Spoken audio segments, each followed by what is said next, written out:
नमस्ते व्यूअर्स, मेरे चैनल में आपका स्वागत है। मेरा नाम है डॉक्टर प्रगति सिंह।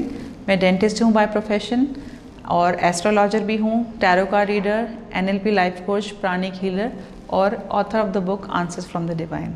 आज हमारी जर्नी में हम जानेंगे कि शरीर या बॉडी क्या है, आध्यात्म के अकॉर्डिंग बॉडी क्या है। अगर हम इस इन्फॉर्मेशन की बात करें तो बॉडी को यजुर्वेद के तृतीय उपनिषद में बताया गया है कि बॉडी जो है वो एक बॉडी नहीं है। हमारी इस एक बॉडी के साथ साथ 4 और बॉडी हैं, तो 5 बॉडीज़ हैं टोटल, जिनको पंचकोश भी कहा जाता है। एक के ऊपर एक 5 कोश हैं या 5 लेयर्स हैं जो ये बॉडी बनाती हैं। जब हम ह्यूमन फॉर्म में आते हैं, इनकारनेट होते हैं, तो हम फिज़िकल बॉडी को देखते हैं या हम इस बॉडी में रहते हैं, बट इसके अलावा हमारी 4 इनविजिबल बॉडीज़ और हैं जो हमें नहीं दिखती। शायद वो हमें सेंस होती हैं जब हमारा साइकिक सेंस बढ़ जाता है। तो फिज़िकल बॉडी के बारे में हम सबसे पहले जानेंगे। फिज़िकल बॉडी को शरीर भी कहा जाता है या मटेरियल बॉडी या तो ग्रोस बॉडी भी कहा जाता है। ये मटेरियल बॉडी जो है ये मैटर से बना है, जो माया है।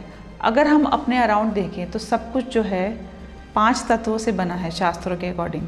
5 तत्व या 5 महाभूत, जिसमें कि आता है फायर, वाटर, अर्थ, एयर और स्पेस। अगर हम बाहर भी देखें दुनिया के अंदर तो सबसे पहले हमें एक आकाश दिखेगा जो एक एलिमेंट है, फिर हमें मिट्टी या पृथ्वी दिखेगी, फिर हमें जल दिखेगा। 70% of the earth is water, सबसे ज़्यादा यहाँ पानी है। और फिर हमें आग भी दिखेगी।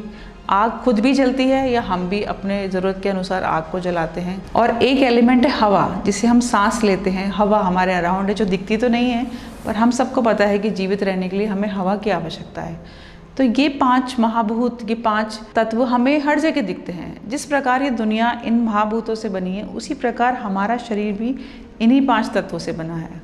वैदिक नॉलेज के अलावा चाइनीज़ कल्चर में भी इन 5 तत्वों की बहुत महत्ता है, वो भी इसे मानते हैं। तो अगर आप देखें हमारी बॉडी के अंदर इन 5 तत्वों का ही बैलेंस इम्बैलेंस चलता है और इन्हीं से मिलके हमारी स्पेसिफिक आयुर्वेदिक बॉडी टाइप्स बनती हैं। तो अगर हम देखें फर्स्ट बॉडी, जिसे हम बोलते हैं शरीर या फिजिकल बॉडी, इसे बोलते हैं अन्नमय कोश, क्योंकि अन्न से बनता है। हम सबको पता है हमें अन्न चाहिए या खाना चाहिए या ग्रेन चाहिए, उसी से ये शरीर बना है, फूड से।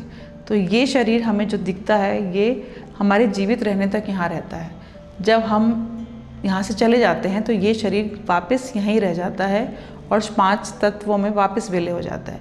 लेकिन वो 4 इनविजिबल बॉडी जो हमें नहीं दिखती, वो हमारे साथ जीव आत्मा के साथ वापस अपनी अगली यात्रा पे चली जाती है। अन्नमय के अराउंड जो सेकंड लेयर है, जो दूसरा कोश है, उसे बोलते हैं प्राणमय कोश।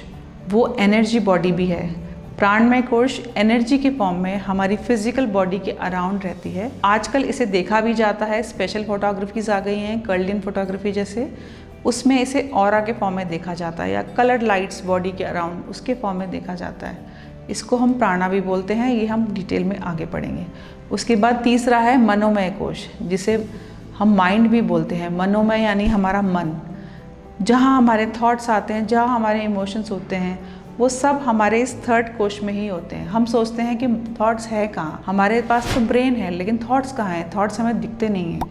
वो थॉट्स हमारे मनोमय कोश के अंदर होते हैं। उसके बाद 4th लेयर जो है वो है विज्ञानमय कोश, या विज्ञान से मतलब है कि ज़्यादा ज्ञान होना या एक लेवल ऑफ एक एक्स्ट्रा इंटेलिजेंस होना, जिसे हम बोलते हैं साइकिक सेंस होना, चीज़ों की अनुभूति अलग तरीके से होना, उसे हम विज्ञानमय कोश बोलते हैं। उसके बाद आता है लास्ट आनंदमय कोश, उसे बोलते हैं ब्लिस बॉडी। वो फाइनल कोश है क्योंकि वो सबसे क्लोज है हमारे सोल के। वहाँ पर सुख दुख, पीड़ा, बीमारियाँ सब खत्म हो जाती हैं और सिर्फ एक ब्लिस या एक फीलिंग ऑफ हैप्पीनेस होती है, क्योंकि हमारे आत्मन या हमारे ट्रू सोल की जो फीलिंग है, जो एक्चुअल स्टेट है, वो पीस है, वो हैप्पीनेस है, क्योंकि वो जो आत्मा है वो परमात्मा से इनकारनेट हुई है।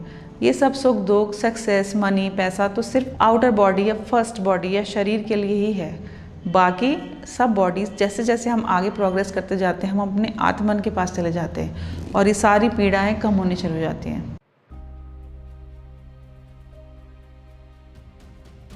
आज हम जानेंगे कि बॉडी क्या है, कैसे काम करती है, कैसे बनी है।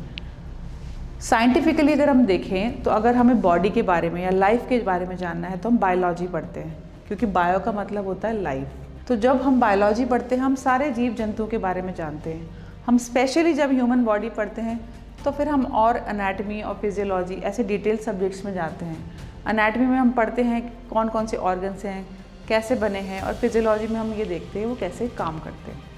बट सारी बायोलॉजी का बेस सेल है। सेल सबसे बेसिक स्ट्रक्चर है बॉडी बनाने के लिए। एक बहुत ही माइक्रोस्कोपिक स्ट्रक्चर जो इलेक्ट्रॉन माइक्रोस्कोप से दिखता है, नेकेड आई से हम उसे नहीं देख सकते।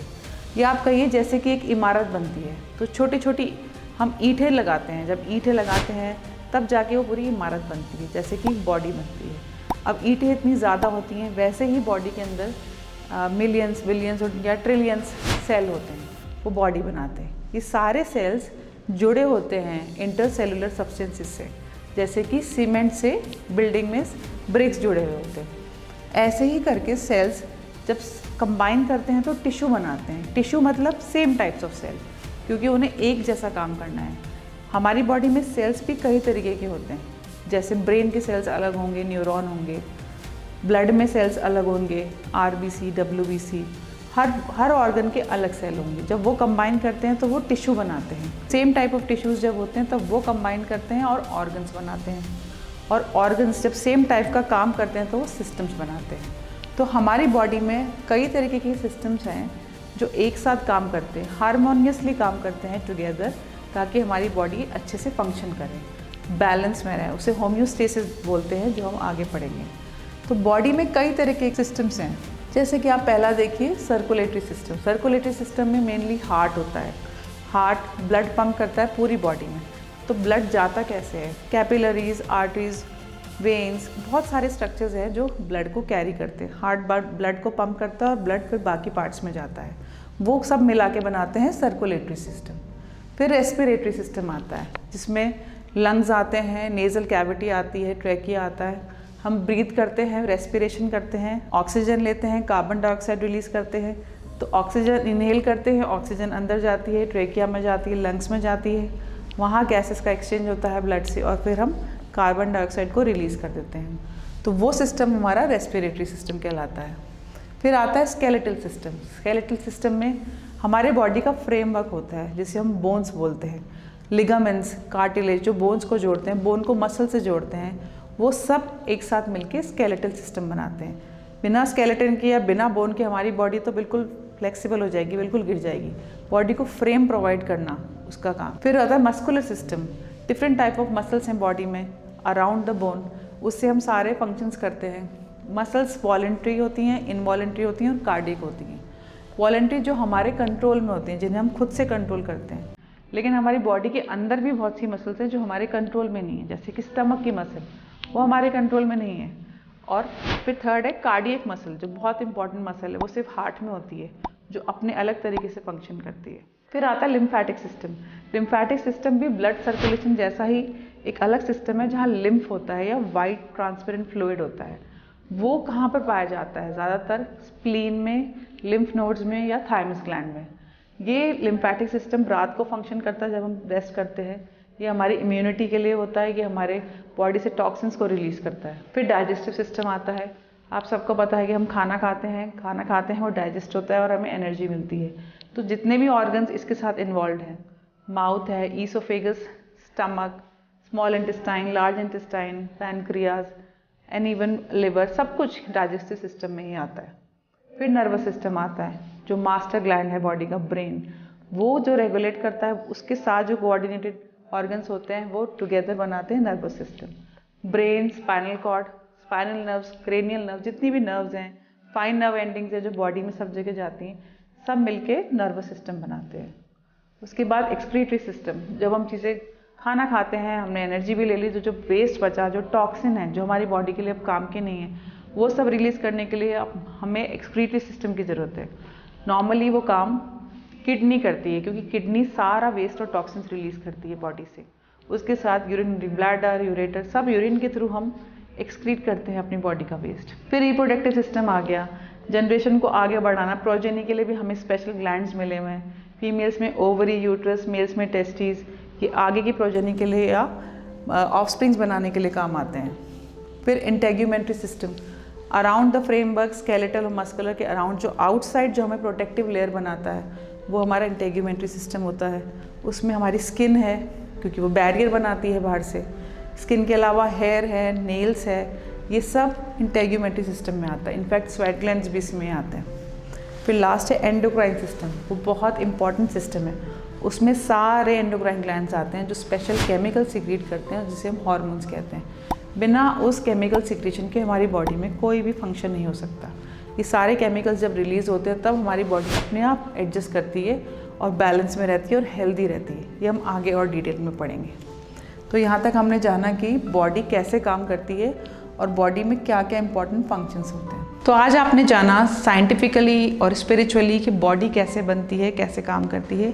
आगे हमारी इस लर्निंग जर्नी में हम और जानेंगे दूसरे कोशों के बारे में। तब तक के लिए stay tune, please like and subscribe my channel. Thank you.